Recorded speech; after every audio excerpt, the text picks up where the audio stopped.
Snow at Heaven's Edge. Chapter 2. The snow on the streets was especially crisp as they crunched underneath the feet of the children chasing one another. Lin Ruting wished she was as brave and tolerant of the cold. She tucked her fur coat closer together and her matching cap a little tighter. The children's laughter passed like the blowing wind, and soon the croaky sound of a man shouting obscenities took its place. A young girl with long, straight black hair, dressed in a rough blue cotton coat, stood at the base of the steps and looked directly at the head servant, who continued to mouth profanities from the open doorway. "You're like a dumb mute," sputtered the obese man. The large double door slammed shut once freed of the round mass. After a long while, the girl turned only to catch the glance of the young lady no more than 20 feet from her. She stood transfixed, frozen like the ground below. The expression she saw was one she had seen countless times before. But what captivated her was the reaction of the young lady. She had expected the woman to look away and walk away, afraid and ashamed of being afraid. Instead, she was surprised by the acknowledgement. For the first time, she was at a loss of how to react. Reflexively, her lips wanted to curl upward in response, but it had been so long that what had transpired was an awkward facial spasm that made her even more embarrassed.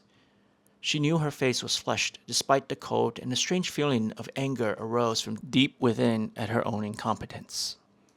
This time, she was the first to break away, and lowering her head, she quickly disappeared around the street corner, leaving behind a trail of tiny footprints. Ling Ruting watched the young girl go and continued on her own way through the northern gates of the city and onto the peak of a small hill. She scanned the plains below until she had a good grasp of the land's layout. This habit had served her well on many occasions when she needed a quick escape. Not that she expected any trouble. She took a deep breath and filled her lungs with the light winter air.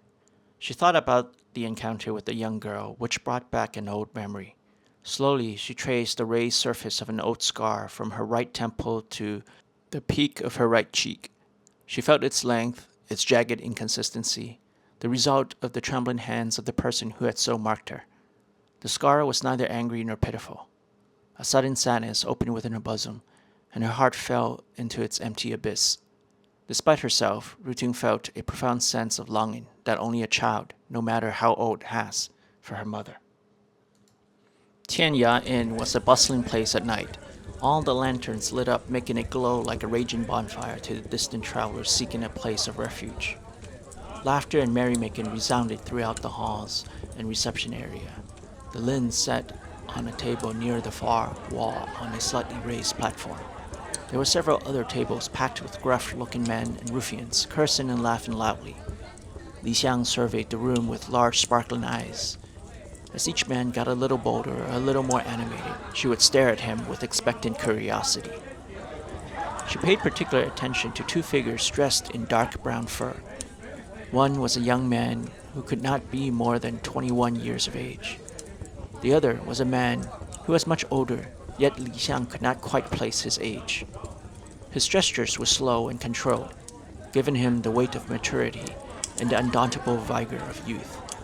His expression, however, was flat, and his eyes were listless. This despondent air gave his movements a mechanical quality. They were conspicuously solemn, eating instead of dining and drinking in lieu of toasting. The boredom was more than she could bear, and Li Xiang gave them one last haughty stare before turning back to the more jovial bunch. "This is an interesting place," smiled Lin Ruting. Ling Wei nodded as he took another sip of warm tea. In the distance, there was loud chanting as two ruffians got into an arm-wrestling match. But soon, even louder clamor upon the entrance of a bearded man drowned out the excitement of the contest. "That's the sage of Tianya Inn," commented the man Li Xiang nicknamed Crab. Without invitation, he seated and helped himself to a handful of the choicest meat. "He has a lifetime of tales to spin, but personally, I think he's just here to swindle folks for a free meal," said Crab, as he grabbed a steamed bun and stuffed it with meat before putting it into his mouth. "But like I said, everyone's welcome to talk, especially if it's about your travels." He gobbled down the food with a cupful of tea. "You need wine here, though it might be a bit more expensive than tea. Anyway, where are you folks from again?" "Civilized society," retorted the young girl. The man burst into uncontrolled laughter. His only free hand reached out to pat the adorable child, but a soft yet stern feminine voice stopped him. "She'll bite," said Lin Ruting. Crab stared at the woman, partly because she was beautiful and partly because he wanted to ascertain the seriousness of her warning. A loud thump brought his attention back to the little lady to his right. She had taken out a dagger and placed it on the table. Taking the cue, Crab cupped his right fist into his left palm and raising it reverently, he bid the master of the table goodbye. Wu simply nodded. His glance was distant, staring out over the throngs of men at the entrance where the large door stood open. The waiter, Singer, brought over a steaming pot of longfeng soup. Crab felt his stomach emptied in anticipation of the delicacy, but the 2 pairs of uninviting eyes were enough to dissuade him from staying. His face drooped disappointedly, and he quickly turned his attention elsewhere. "Ah, you must be from Jiangdong," he shouted to some other stranger, and his voice began to fade into the background of loud clamoring. The bearded man lifted his cup of hot liquor and downed the burning 3 flowers wine. Some of it dripped onto his skin, and he could feel it sizzled even on skin as rough and leathery as his. Although the liquor burned, he did not want the feeling to stop. Each splash of the liquor was like a slap, a stinging admonishment from his slain clansmen, calling to him for reparation on the man who had killed them. He knew exactly where the murderer sat, but dared not stare his way for fear of being recognized. He stared at the blazing flames ahead instead and downed another cup. The warm intoxicant continued to fuel the scorching hatred that had burned for years. Its intensity surpassed even that of the roaring fireplace. Only blood could quench it. Master Lai, Master Lai. It took him a while before he recognized his alias. He downed another mouthful of liquor. "Well, what is it?" The youth, momentarily stunned by his furious demeanor, gathered himself before asking, "Are you sure that he is the one?" "Absolutely. Now don't ask such stupid questions," he said as he turned, not to the person in question, but back to the dancing flames, which he had found to be strangely comforting. "Of course it is him. There is no one in the world that could make Lai Ye drink so much liquor and feel so very helpless." With that, he reached out for the wine flask, only to find it empty. Innkeeper Chen sat in his usual seat behind the counter. Surveying the premise, one would assume an abundance of money flowed into Tianya Inn. Chen knew better. To his right, 6 men crowded around a game of dice. The table had food barely enough for 4.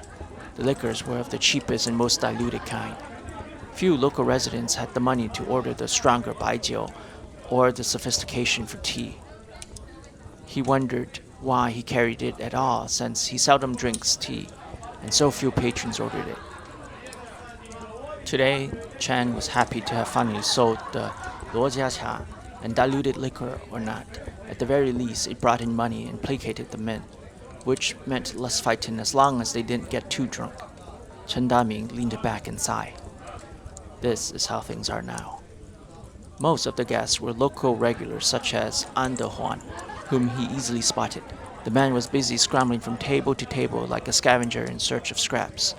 His small, narrow eyes focused on nothing but the food, while his long, wispy beard swayed to the movements of his mandible as nonsense spilled from his mouth. Singer had often asked why he allowed the men to loiter around, as neither of them could recall him ever ordering anything. His answer was always a nonchalant, "Perhaps I should. Perhaps." Tonight, Chen was left wondering the same. The storyteller, Mao Dan, was someone different. Chen, though he never publicly admitted it, actually enjoyed his tales. It was infinitely better than hearing a third-rate swordsman bragged about a fictitious duel. He leaned back some more. The old man was close to finishing his sponsored meal. The story was to begin soon. He could feel it in the tense atmosphere of anticipation. Despite the commotion, the natural calm of the table in the far corner drew Chan's attention, and the young beauty sitting there kept him staring for a long while. "Son of a whore," he cursed at no one in particular. "I need to find a woman like her." Outside, the snow began to fall heavily. Few in town knew or cared, save the unfortunate ones who had to play watchman and strut through the increasingly thick precipitate. The rest packed into the openly accessible inn. It was here that the old man Mel told them of things that truly mattered: fox spirits, ancient gods, and heroes. In many ways, the sage of Tianya Inn was the antithesis of government edicts that told them of things that did not matter, like drafts and taxes.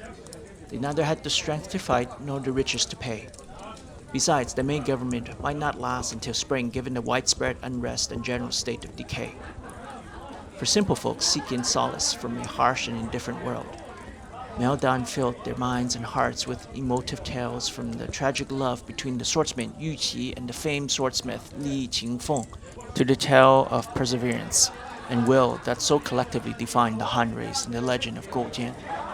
Games of dice stopped, bets stalled, and even fistfights postponed while Meltdown spoke. The inn fell silent save the crackling fire. The wooden table creaked as the old man slowly climbed atop it with the help of two others. He cleared his throat and was about to speak when the door of the inn flung open and a small, out-of-breath voice shouted, "Halt!" The load of firewood was heavy, and she shifted shoulders. Feng Xiaoyan, however, did not feel that it was a burden. On the contrary, the weight of her shoulder was the anchor of her being. To own anything, even a bundle of wood, was a wonderful feeling. She almost wanted it to be heavier so that this transient joy of possession would not fly away. Like a happy mother, she carried the bundle with exceeding enthusiasm and congratulated herself with a contented smile. The snow did not share the same sentiment. It grew even more bitterly cold, and the fierce winter wind snarled and hissed violently. Each frozen breath was stronger than the last, trying hard to blow out the light of her lantern. Through the nauseating flicker, Xiaoyan made out the dim flutter of another dying lantern that had been abandoned on the ground in the snowy streets. Too bad it is winter. Otherwise, the wind and the small flame might be enough to burn the town to the ground. Disappointed by the thought, she shifted her load to ease the weight, and upon hearing the comforted sound the wood made against one another, she was invigorated once more. She took a step forward, then another, before halting mid-stride. A sudden, bitter cold hit her that no amount of firewood could burn away and scared her more than the night's dark embrace. Her heart raced and her cheeks flushed red as if the snowy winter had slapped them in retribution for her defiance. There was something in the alleyway. It's another trick. They will laugh at you, perhaps even hurt you. Did you forget so easily? Do not fall for it. As she stood frozen in the front of the dark corridor, cyclones of snow danced around her like children who took delight in her misery. Her gaze continued to shift between the dark alley and the dying flame on the ground where the silhouette of a body lay. "Mister? Are you alright?" She waited for a response. Sensing no movement from the corner of her eye and hearing no response, she spoke louder, more out of fear than anger. "If this is another prank, I'm not falling for it. Li Zan, you and your childish friends should just run on home." Not a peep or a giggle came from the shadowy alleyway. The wind continued to blow, stronger and louder this time, whistling its way through the trees and laughing at her own indecisiveness and cowardice. She clenched her fist. This was it. She had enough of the mockery and pity. Her face scrunched in anger as the image of the pretty stranger smiling at her played back for the 100th time that day. At last, anger overcame fear. She raised her lantern and turned toward the alleyway, ready to chastise the pranksters. Her mouth gaped open, allowing the sadistic winter to pack it with icy flakes as she fell onto the soft, powdery snow. She wanted to scream, but found no voice. She freed herself from her bundle of firewood and scrambled to her feet. Without a second thought, she was off, running against the wind. The man lay folded backwards over his knees.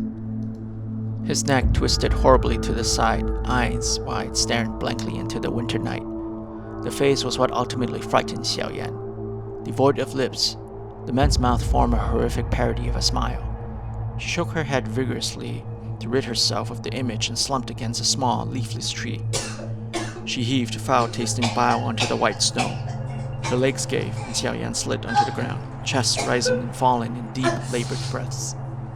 It did not make sense. The realization punched her hard in the gut. Despite the mutilation, the man bore a certain resemblance to someone. He also had a white beard and wore a dark tan robe. His body size, proportion, and even the direction of the body face to match one person whom everyone knew. She leaned hard against the tree and propped herself up. Looking around, Tianya Inn suddenly felt alone and exposed. She started to run again. If the man in the alley was Mel Dan, then who was the man now at Tianya Inn? The only reply was the ghostly whistle of the wind. Hey, you've made it to the end. If you like it so far, please subscribe and like. This lets me know I'm on the right path. And if you can't wait for the next installment of Snow at Heaven's Edge, then head on over to Amazon and read the story in its entirety for free if you have Kindle Unlimited. Alternatively, you can check out Dreamweaver and Duo on Mount Tianya as well.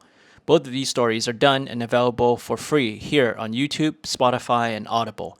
If you want to support me, please consider going to my Ko-fi and being a member. Have a great day.